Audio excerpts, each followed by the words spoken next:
بہت معذرت کے ساتھ میں یہ مانتا ہوں کہ یہ ویڈیو میرے چینل کے لیے نہیں ہے، لیکن چونکہ میرا مقصد آپ کی رہنمائی اور آپ کی اصلاح کرنا ہے، اس لیے میں نے یہ ویڈیو آپ کے ساتھ شیئر کی ہے۔ جانور بھی احساس رکھتے ہیں، آئیے رحم دل بنیں۔ اکثر جب کتیا ہیٹ میں ہوتی ہے اور نر کتا اس پر سوار ہوتا ہے تو لوگ گھبرا کر انہیں زبردستی الگ کرنے کی کوشش کرتے ہیں، لیکن کیا آپ جانتے ہیں کہ یہ سراسر قدرتی جسمانی عمل ہے جسے روکنا ناممکن اور نقصان دہ ہے۔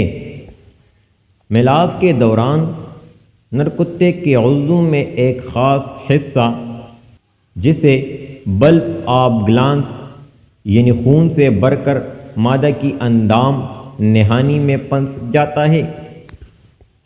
اسی وجہ سے وہ کچھ دیر تک پیچھے سے جڑے رہتے ہیں۔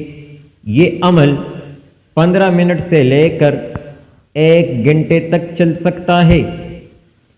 اس دوران کسی بھی کوشش سے الگ کرنے پر کتے یا کتیا دونوں کو سنگین چوٹ لگ سکتی ہے، جیسے مادہ کے اندام نہانی میں چیرا یا نر کے عضو کی ہڈی ٹوٹ جاتا ہے۔ لہذا نہ پانی ڈالے، نہ ڈنڈے مارے، نہ ڈرائے دھمکائیے، یہ سب کچھ بے فائدہ اور ظالمانہ ہے۔